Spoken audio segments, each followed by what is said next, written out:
रहीमन प्रीति सराहिए मिले होत रंग दून जो जर्दी हल्दी तजे तजे सफेदी चून। नमस्कार दोस्तों, मैं आकाश आहूजा अपने show the Akash Ahuja show में आप सभी का बहुत बहुत स्वागत करता हूं रहीम दास जी के इस दोहे के साथ, जिसमें रहीम जी ये कहते हैं कि प्रेम को हमेशा सराहना की जानी चाहिए। प्रेम के साथ किसी भी चीज का मिलकर रंग दुगना हो जाता है। जैसे हल्दी और चूने को मिला दिया जाए तो हल्दी अपना जर्दी का रंग छोड़ देती है और चूना जो है अपनी सफेदी छोड़ देता है। तो प्रेम का ये महत्व है जो रहीम जी के इस दोहे से हम लोगों को पता लगता है। दोस्तों, मैं आज आप लोगों के बीच में आया हूं। मैंने इससे पहले भी आप लोगों को एक इंडिकेशन दे दिया था कि क्या रहेगा मेरा मुद्दा आज का। तो मुद्दा यह है कि होली का त्यौहार 14 तारीख को, हम हिंदुओं का होली का त्यौहार 14 तारीख को आ रहा है और इस दौरान रमजान भी चल रहे हैं देश में क्या पूरी दुनिया में। और जुमा यानी कि शुक्र, दोनों जुमे की नमाज जिसको कहा जाता है, जिसे मुसलमानों में श्रेष्ठ नमाज समझा जाता है, वो एक ही दिन पढ़ रही है। तो इसी को लेकर चर्चा करने में इसलिए आया हूं क्योंकि कुछ बयान न्यूज चैनल्स पर भी, सोशल मीडिया वेबसाइट्स पर भी चल रहे हैं, जिसमें सबसे पहला बयान है, ये आप स्क्रीन पर देख सकते हैं। ये यूपी के संभल जिले के सर्कल ऑफिसर सीओ हैं अनुज चौधरी, जो अभी संभल में हुई हिंसा में बड़े चर्चित रहे थे। इनका एक बयान आया है जो मैं आप लोगों को सुनवाना चाहूंगा। हाँ, नहीं, मेरा सीधा साफ ये है, होली का दिन है, जुम्मा साल में 52 बार आता है, होली साल में एक बार आता है। मुस्लिम समुदाय के लोगों के यदि किसी को लगता है भाई आपको होली के रंग से आपका धर्म भ्रष्ट हो जाएगा या जो भी है, तो वो उस दिन ना निकले, घर से ना निकले। और यदि निकले तो उसका इतना बड़ा दिल होना चाहिए, वो दिल होना चाहिए भाई सब एक जैसे हैं, रंग तो रंग है। जिस तरह पूरे साल इंतजार करता है मुस्लिम पक्ष ईद का, इसी तरह से होली का भी इंतजार हिंदू पक्ष करता है। होली रंग डाल के, मिठाई खिला के, बुरा न मानो होली, इस तरह से मनाई जाती है।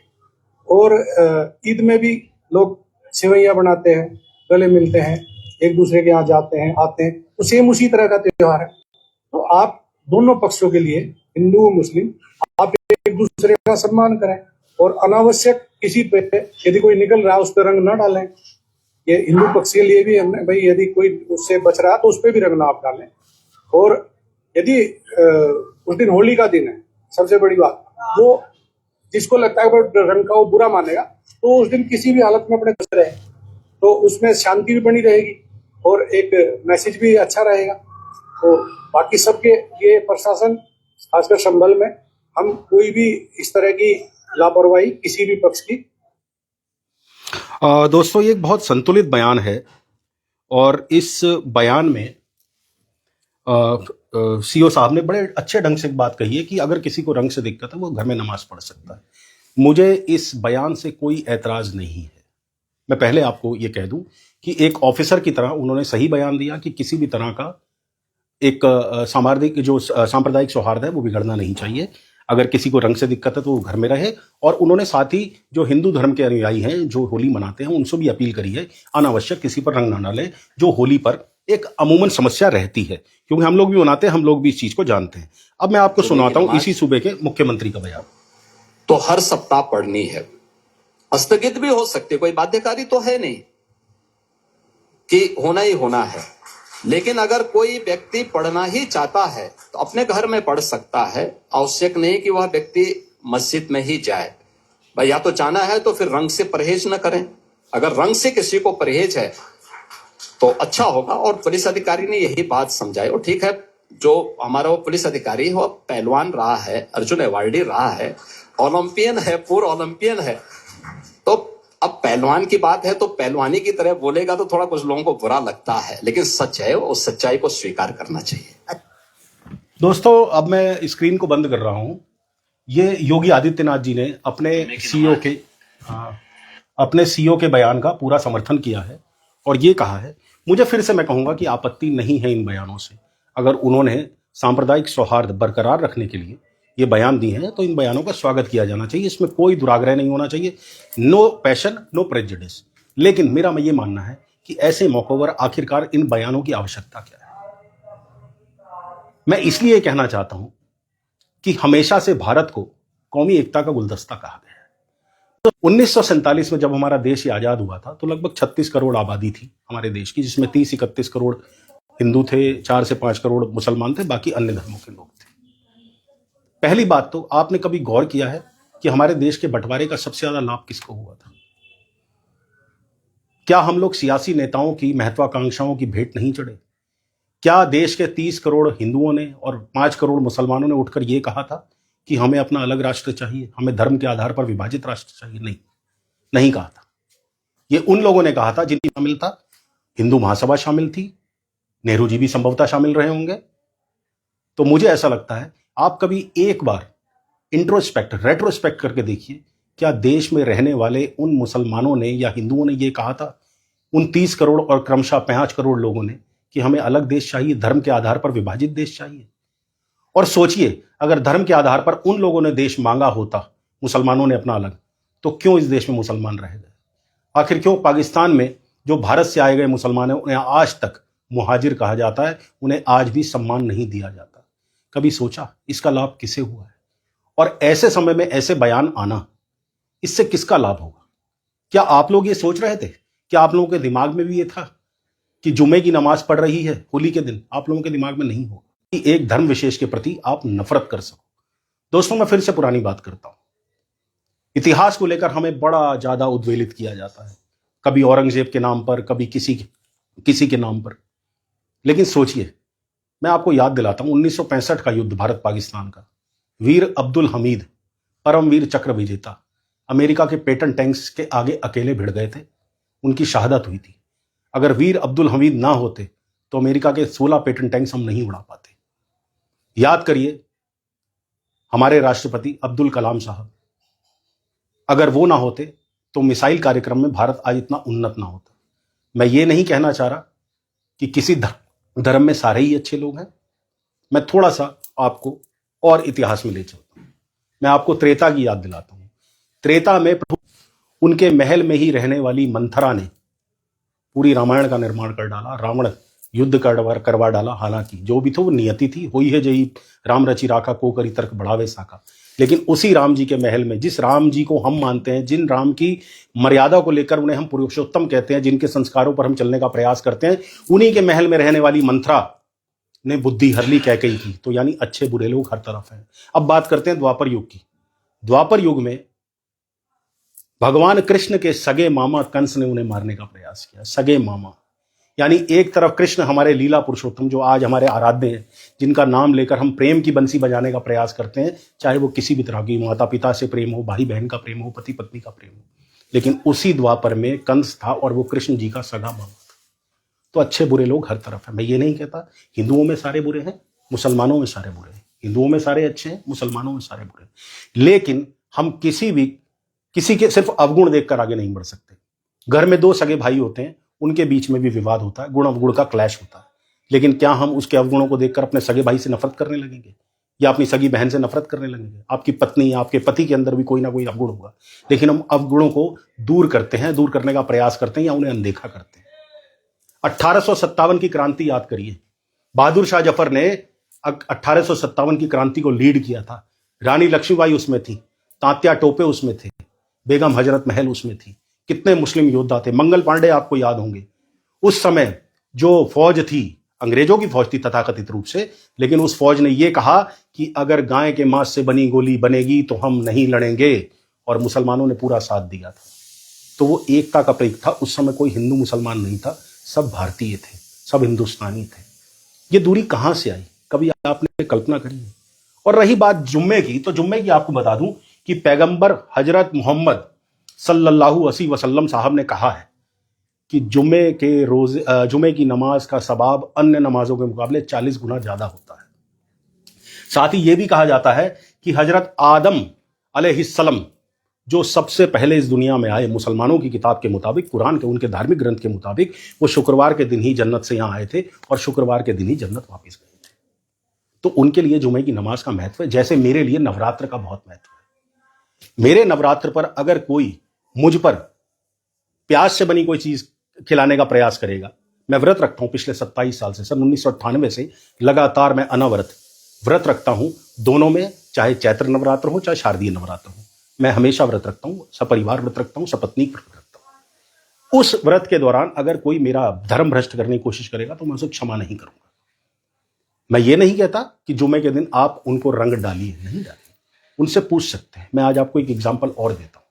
मेरा एक मित्र है, वो शायद इस पॉडकास्ट को देखेगा बाद में, उसका नाम है मोहम्मद इस्माइल और वो कनाडा में रहता है।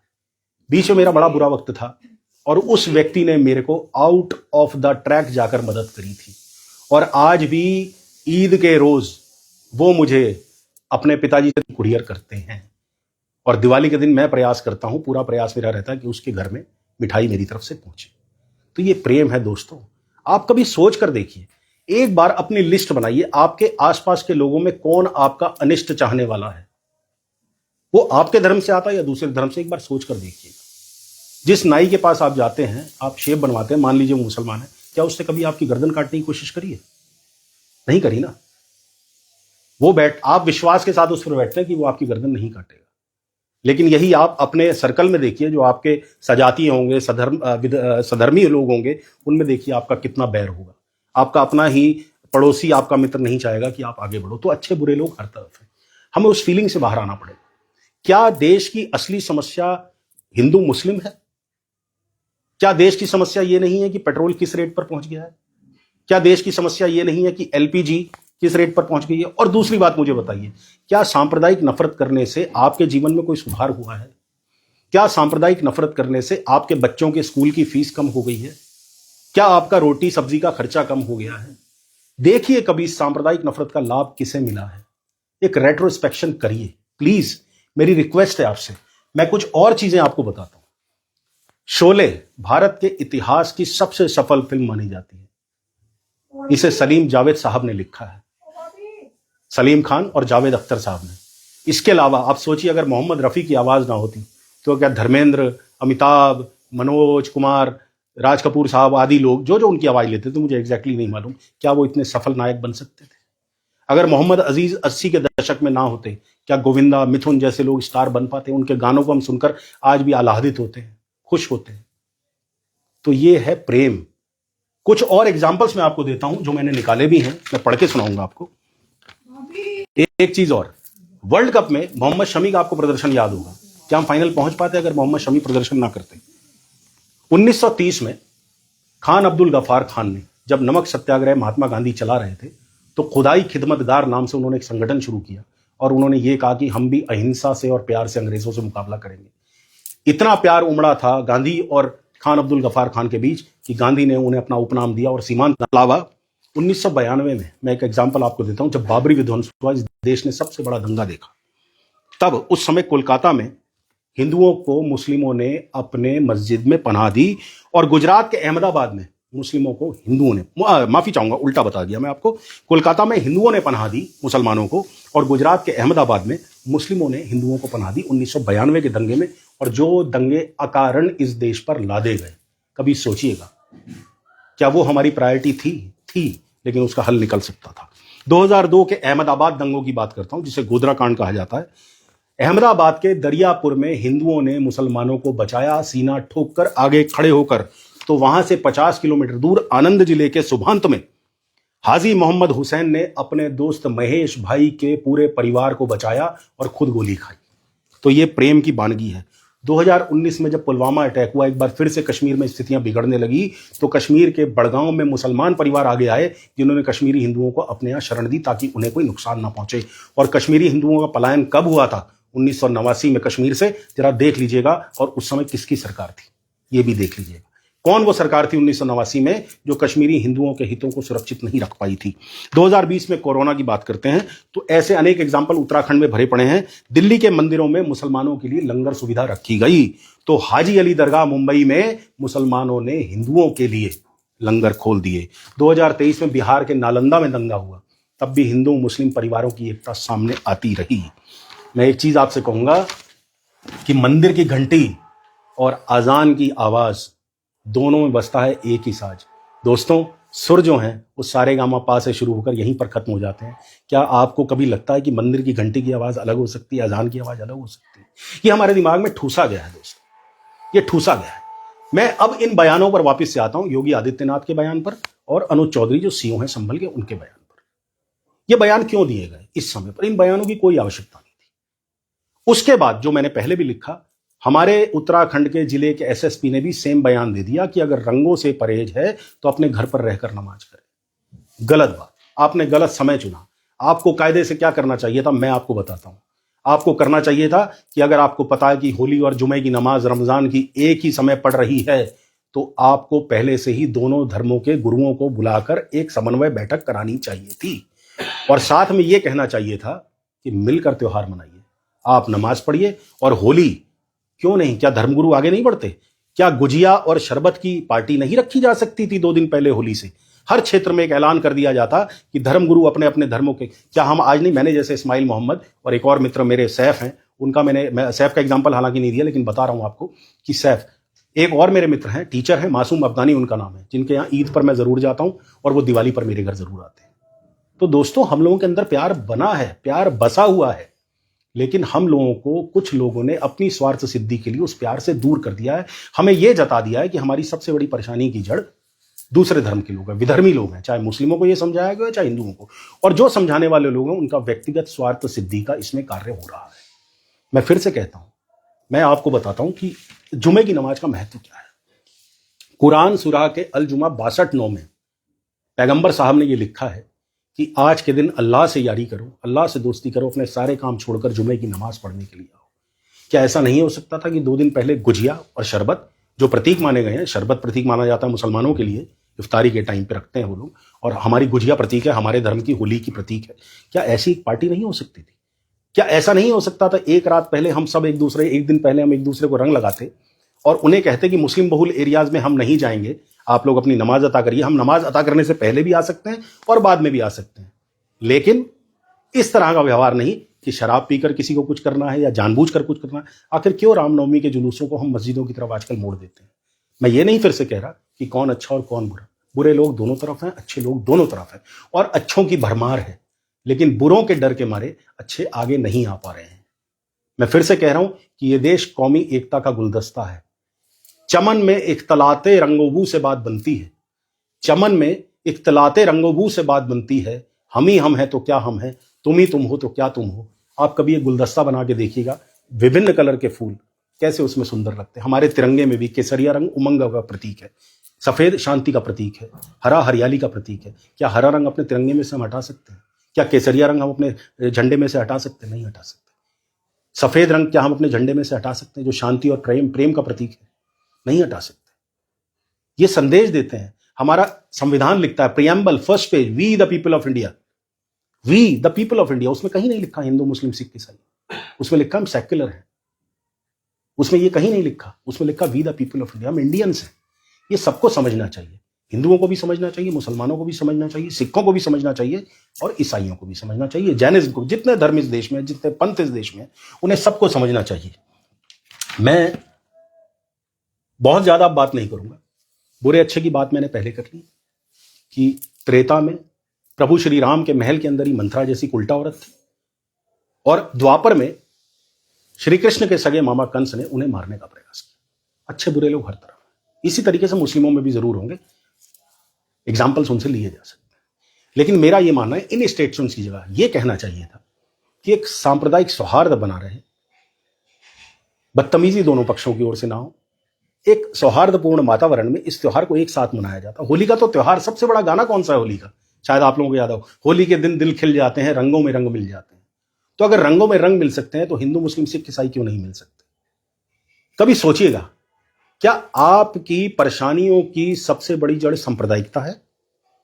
क्या सांप्रदायिकता फैलने से, क्या वैमनस्य धर्मों का फैलने से आपकी कोई समस्या का हल हुआ है, समाधान हुआ है, कोई सॉल्यूशन आपको मिला है? मैंने 2 पहले आपसे प्रश्न पूछे, क्या आपके बच्चों की स्कूल की फीस कम हो गई? क्या आपके घर की रोटी का खर्चा कम हो गया? अगर हुआ है तो करते रहिए नफरत, लेकिन मेरा यह मानना है होली का त्योहार प्रेम का त्योहार है, रंगों का त्योहार है, मिलन का त्योहार है। जैसा पहले उस गाने में है, होली के दिन दिल खिल जाते हैं, रंगों में रंग मिल जाते हैं, ये उस तरह का त्योहार है। इस त्योहार पर प्रेम का संदेश होना चाहिए। रमजान है, पवित्र महीना है, उनका भी बड़े लंबे समय के बाद रमजान आता है। कहते हैं कि इस समय की हुई ज़कात और खासकर रमजान के में 70 गुना अधिक बढ़ती है। वो लोग भी मुल्क की तरक्की के लिए प्रार्थना, मुस्लिम लोग भी मुल्क की तरक्की के लिए सबाब करते हैं, ज़कात करते हैं। और उन्हें रमजान की नमाज पढ़ने का हक दिया जाना चाहिए। बात सही है कि अगर आपको रंगों से दिक्कत है तो आप घर पर पढ़ लीजिए, लेकिन रंगों से क्यों दिक्कत हो, उनके दिमाग में ये क्यों डाला जा रहा है, क्यों हिंदुओं को ये डाला जा रहा है दिमाग में कि मुसलमानों को रंग से दिक्कत है, क्यों मुसलमानों को ये एहसास कराया जा रहा है कि तुम्हें रंग से दिक्कत होनी चाहिए। उन्हें कोई दिक्कत नहीं, आप प्रयास तो करिए, अपने किसी मुस्लिम दोस्त से एक बार मिलकर तो देखिए, आप जाइए, उसे तिलक लगाइए, गालों पे रंग लगाइए, अगर मना कर दे तो मुझे जो सजा आप देना चाहे मैं लेने को तैयार हूं, लेकिन वो मुसलमान कट्टर नहीं हो, गंदा ना हो, ऐसा ना हो जो जय श्री राम, जैसे हम लोग में कई लोगों ने वॉर क्राई बना दिया जय श्री राम को, और मैं हमेशा जय सिया राम कहता हूं। सिया राम में प्रेम झलकता है, जय श्री राम में आपका गुस्सा झलकता है। दोस्तों, श्री राम मेरे आराध्य हैं, मेरे गले में रहते हैं, मर्यादा पुरुषोत्तम है, मैं उनके पद चिन्हों पर चलने का प्रयास करता हूं। प्रेम का संदेश ही उन्होंने दिया हमेशा जीवन भर। जो व्यक्ति अपने पिता के दिए हुए एक वचन पर 14 वर्ष के लिए महल छोड़ सकता है, वो कितने बड़े हृदय के स्वामी होंगे प्रभु श्री राम, आप सोच सकते हैं। एक धोबी के कहने पर उन्होंने अपनी पत्नी, जिस पत्नी ने हर कदम उनका साथ दिया, उन्हें छोड़ दिया क्योंकि उन्होंने मर्यादा निभानी थी, उन्होंने एक राज्य धर्म निभाना था। तो वो ऐसे प्रेम करने वाले व्यक्ति श्री राम हैं हमारे। उन श्री राम के पद चिन्हों पर चलने का प्रयास करिए, पढ़िए उन्हें। कभी नहीं दिखेगा कि श्री राम ने नफरत का संदेश दिया हो या कृष्ण ने नफरत का संदेश दिया हो। कृष्ण ने कूटनीति करी, राजनीति करी, निस्संदेह करी, इसमें कोई शक नहीं, लेकिन उन्होंने भी प्रेम का संदेश दिया। लोग कहते हैं उनकी 16,000 रानियां थी। पहले तो मैं आपको क्लियर कर दूं कि ऐसा कुछ नहीं था। रानी सत्यभामा ने राक्षस को एक मारा था जिसे वरदान प्राप्त था, वो किसी महिला के ही हाथों से मर सकता है जो कृष्ण की पत्नी थी। और जब उसकी कैद से 16,000 महिलाओं को आजाद किया गया तो उन्होंने कहा कि हम कहीं नहीं जा सकती क्योंकि हम राक्षस के आ रहे हैं। तो श्री कृष्ण ने उन्हें अपनी पत्नी का दर्जा दिया था ताकि उन्हें समाज में सम्मान मिल सके। तो ये भ्रांति भी दूर कर लीजिए, कृष्ण की 16,000 रानियां थी। कृष्ण की रुक्मिणी ही रानी सत्यभामा, और राधा जी से उनका प्रेम सबको पता है। तो दोस्तों, रमजान का महीना है, होली का पवित्र त्योहार है, रमजान का पवित्र महीना है, इसे मिलजुल कर मनाइए और सोचिएगा कि नफरत का फायदा कौन ले रहा है, किसको मिल रहा है, क्यों ऐसे समय पर स्टेटमेंट्स आते हैं जिस समय प्यार बढ़ने की उम्मीद होती है, उसे बढ़ने से पहले ही खत्म कर दिया जाता है। तो फैसला मैं आप पर छोड़ता हूं और आपसे विदा लेता हूं। मेरे अंदर कोई कमी अगर आपको दिखे तो मुझे प्लीज जरूर बताइएगा, और मुझे ऐसा लगता नहीं कि कोई बात शायद मेरे कहने में मैं भूल भी गया हूं, क्योंकि मैं कोई प्रिपरेशन नहीं करता किसी भी ब्रॉडकास्ट की। मेरे मन में जो आता है उसमें मैं गलत भी हो सकता हूं, सही भी हो सकता हूं, तो उसके लिए मैं आपसे क्षमा प्रार्थी हूं। लेकिन मेरी कहीं कोई कमी हो तो मुझे अवश्य बताइएगा, मैं उस कमी को दूर करने का प्रयास जरूर करूंगा। और दूसरा, मेरा पेज जो पिछला था बोपूराम खबरी, वो हैक हो गया था। अब द आकाश आहूजा शो नाम से मैंने ये पेज शुरू किया है। तो मेरी आपसे विनम्र प्रार्थना है कि इस पेज को लाइक करिए, फॉलो करिए, दोनों चीजें करिए, लाइक भी करिए, फॉलो भी करिए, और साथ में मेरी पोस्ट अगर आपको अच्छी लगे तो इसे शेयर अवश्य करिए और अपने नियर्स एंड डियर्स को कहिए, क्योंकि मैं चाहता हूं कि मैं फिर से बोपूराम खबरी के लिए जो मैंने मेहनत करी थी 3-4 महीने लगातार, और 10,000 के करीब फॉलोअर्स थे, अब 1600 फॉलोअर्स मेरे पास आ गए हैं। कुछ अगर प्रश्न आपके हैं तो मैं लेने का प्रयास करता हूं और उसके बाद मैं इसे रैप कर दूंगा। इसमें तो आ ही नहीं रहा कुछ।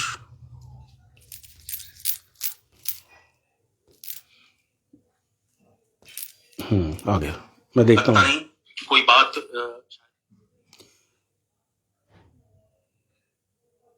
हाँ परवेज भाई, मैं आपकी बात को बहुत अच्छा मानता हूँ। Gautam Sudeep ji, thank you so much for the जो आपने कॉन्ग्रेट्स किया है मुझे। इसे प्लीज लाइक फॉलो करिए और लोगों को भी कहिए। हाँ, बहुत बढ़िया परवेज भाई, मैं आपकी स्पिरिट को सलाम करता हूँ कि आपने कहा हम होली भी मनाएंगे और जुमे की नमाज भी अदा करेंगे। बहुत बढ़िया, थैंक यू सो मच। तो मैं आप लोगों से विदा लेता हूँ, काफी समय हो गया, मेरे ख्याल 23 मिनट हो गए। चलिए, और प्लीज मेरे पेज को लाइक सो वेरी मच।